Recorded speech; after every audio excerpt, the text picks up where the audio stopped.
نرحب بالضيفة ميري ديجيفسكي، هي كاتبة عمود ومن صناع الرأي العام ومعلقة سياسية ودبلوماسية. Welcome, Mary Dejevsky, one of the public opinion makers, the columnist and commentator.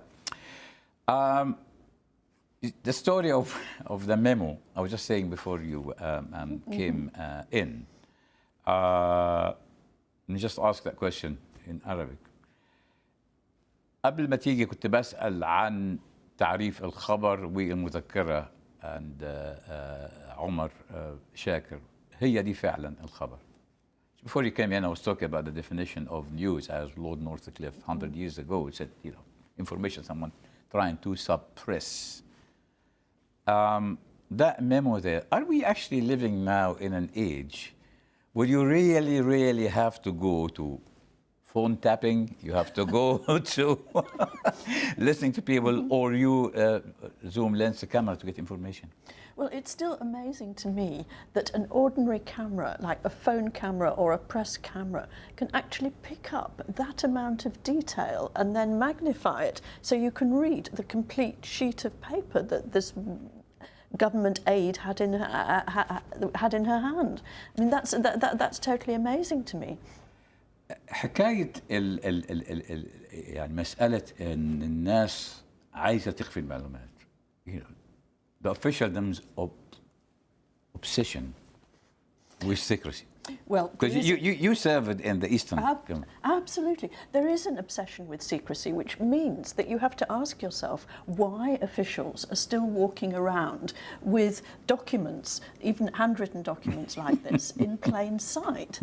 And so, there's also the added suspicion, a sort of double conspiracy theory that suggests, well, maybe this is sort of like a decoy, that it's put out there as completely false information, that somewhere there's proper information, but they put out something to divert you from the real sense. يعني تكون مقصودة as a deliberate. كمان شوية حنتكلم عن كوبا وكاسترو وكندي وأزمة الصواريخ. بس في حكاية مهمة جدا عن حكاية المعلومات دي لما كان العلاقة بين بريطانيا وبين ايزنهاور ساءت، وبعدين راح ماكميلان يقابل كندي، فالسفارة البريطانية بعتوا مذكرة بالشفرة قالوا فيها إن الأمريكان مخبين جهاز تسجيل في البيت الأبيض، والأمريكان صرفوا 3 مليون دولار عشان يعرفوا إيه الجهاز اللي مع البريطانيين، وبعدين اتضح إن مفيش جهاز ولا حاجة، إن هم عشان محدش بياخد النوتس يبقى أكيد بيسجلوا. We're going to talk about Cuba and the Kennedy in a minute. But actually, I don't know if you know this story. When Harold Macmillan went to meet President Kennedy to mend fences after Eisenhower and Eden, the British ambassador, who was actually a friend of Kennedy, sent a cable, said the Americans must have been secretly recording the meeting in the Oval House. The CIA spent the equivalent of about $3 million trying to find out what equipment, what instrument the British had with them to discover that. The British did not have any instrument, but because nobody was taking notes, by deduction, must be recording it. On actually Cuba, هل CIA ومحاولات اغتيال كاسترو هي اللي عملت منه بطل رغم انه كان ديكتاتور بينتهك حقوق الانسان؟ Well, speaking of actually Cuba and Kennedy and so on, Castro was a dictator, and he suppressed the freedom of information, and he shot at people, killed people. Why he became a hero? Is it because of the CIA 600 attempts to assassinate him? Well, I think an awful lot of the blame, if you like, rests with the Americans, because by trying to isolate him, by portraying him in the way they did, by making, the leader of an island, okay, it was an island just off the American, 90 miles or something off the coast of Florida. But it's a tiny part of the world, and yet they became so obsessed with it that in a way it built up Fidel Castro in a way that probably was not justified and which may have given him survival way beyond what he would otherwise have had. أنت كنت بتغطي كمراسلة في البلاد وراء الستارة الحديدية لما كاسترو عمل زيارات، هل كان طبعا هناك في فرق بين قيمته في الغرب وقيمته في الشرق؟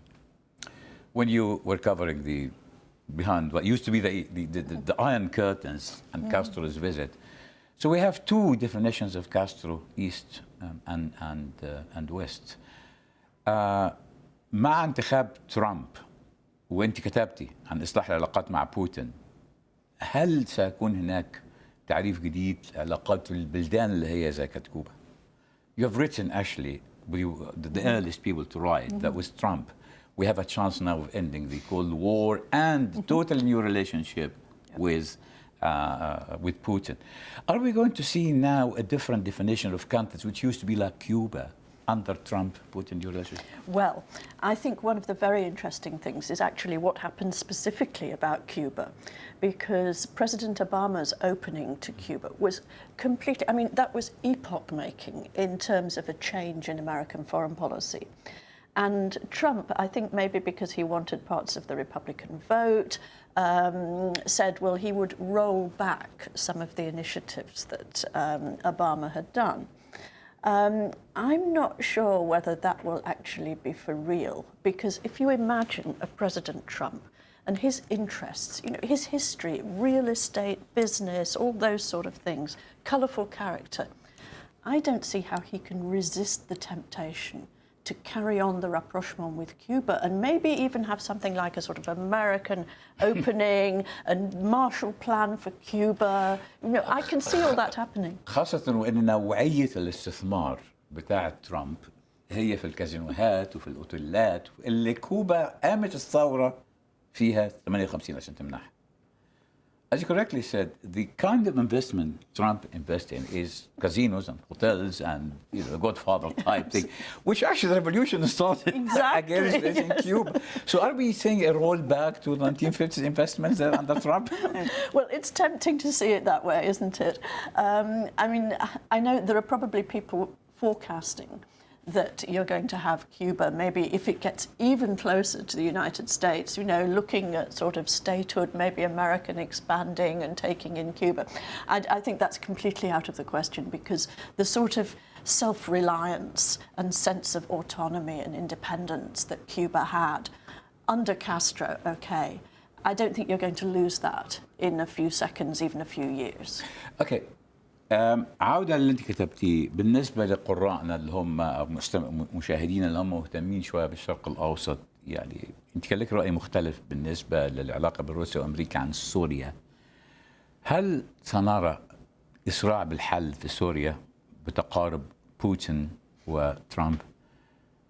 Of all commentators, you are among a few who had more realistic humanitarian approach to how we solved Syria. Problem there without really reducing, rather increasing military intervention. Do you see from your experience and from what you wrote, a new rapprochement over Syria, speeding up of the humanitarian resolution, Trump, Putin?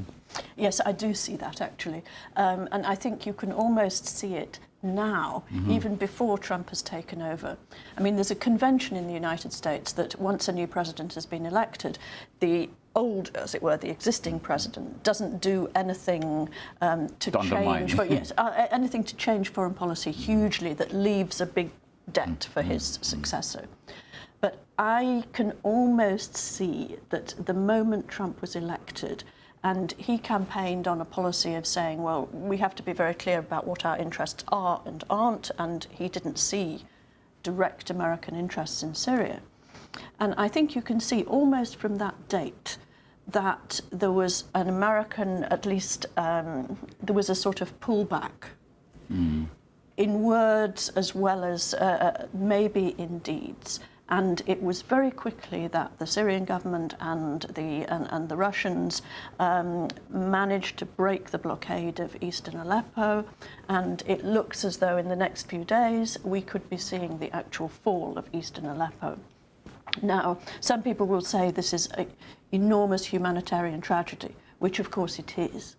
But you have to ask, would it have been a bigger humanitarian tragedy if the siege continued? And I think that's a question that has to be asked. Well, very interesting time. Now we're going to a break.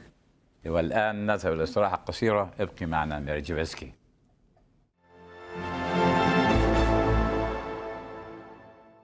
نعود لضيفتنا ونسأل عن التحرك نحو اليمين واليسار. I was just saying the lines between right and left is totally blurred. Yes. It doesn't longer exist. And we will see, we're just going to show the viewers here some of what the papers say. And obviously, هذه العدالة المفروض أنها عمياء وميزان العدالة. فالقضاء هنا نجد أن الشعب ممثل في الحكومة المنتخبة بتحاول توزن ميزان العدالة. Seems to be the left is actually using the establishment to block Brexit. I mean, are we going to see some kind of, instead of the old medieval times, the king, the church, and the barons, now we're going to see the media, the legal profession, and parliament? Well, it's very interesting because for almost as long as I can remember, in Britain, we haven't really had any discussion about the Constitution or about the different powers of the various institutions. There isn't a written Constitution, and we don't have the same sort of attention to it as, say, the Germans do, or the Americans, or even the French. And this is the first time that I can remember that people are actually talking about it, and it's become a big issue. You know, a few years ago, they took the law lords used to be part of the House of Lords, and one fine day it was just decided that they would become the Supreme Court. They were removed from the House of Lords. They were put in the Supreme Court. Gigantic change. ده التخريب اللي عمله Tony Blair. I actually remember writing, calling it Blair constitutional vandalism. Yes, because it completely alters the whole existing balance. And now we're seeing the results of it, which may actually be, well, at least they're interesting. Whether they're good or not, I don't know. خلينا نوري المتفرجين الرسم اللي عملاه ديلة الغراف النهارده على حكاية الخروج من الاتحاد الأوروبي. الرسم ده ادي انجلا ميركل اللي هي مال الاتحاد الاوروبي بتحاول توازن ما لا يمكن توازنه. ادي اليونان وادي بريطانيا. ايطاليا على وشك انها تقع. We've seen, you know, it's self-explaining. Is the European Union actually Bismarck idea, German idea?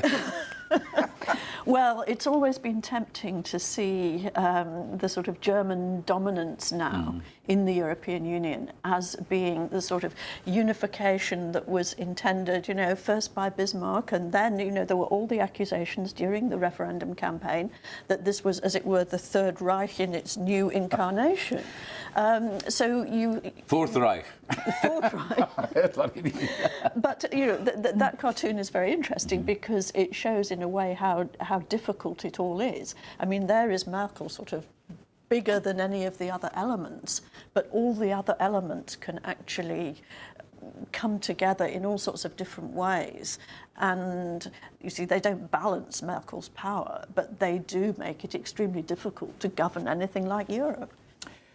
عندنا انتخابات الاستفتاء في إيطاليا يوم الأحد اللي جاي، وحزب بدل الحزب اللي عندنا بتاع واحد مهرج مات دلوقتي الله يرحمه لورد ساتش، والحزب بتاع المهرج اللي هو حزب الخمس نجوم جايز فعلا يكسب انتخابات وبعدين فعلا يطلعوا من الاتحاد الأوروبي، ودي تبقى مشكلة. هل هيجي يوم عبال تريسا ماي ما تيجي تفاوض ما يكونش فيه الاتحاد الأوروبي؟ Let's talk about the Sunday referendum in Italy. And this comedian, who's just like our Lord Saatchi here, bless his soul now, actually starts a protest movement, the Five-Star Movement. Yeah. Actually, he might win. And then they get out. And then we have the French. And is it by the time Theresa May start negotiating, there'll be no European Union? Well, that's certainly one view. I saw a survey, which admittedly was put out by the Germans, but it was an all-Europe survey earlier this week, that said that public opinion reaction to the British Brexit vote was actually completely the opposite. And so the... Public opinion in Europe, not in Britain. Public opinion in Europe was actually more pro-European after the British referendum, in partly maybe to spite the British, simply because they thought, well, serves you right, we'll do something by ourselves and you won't be part of it. So I think that was an interesting reaction, but obviously there were a lot of predictions that if the British voted to leave, then they would just be the first, and then all sorts of others would follow.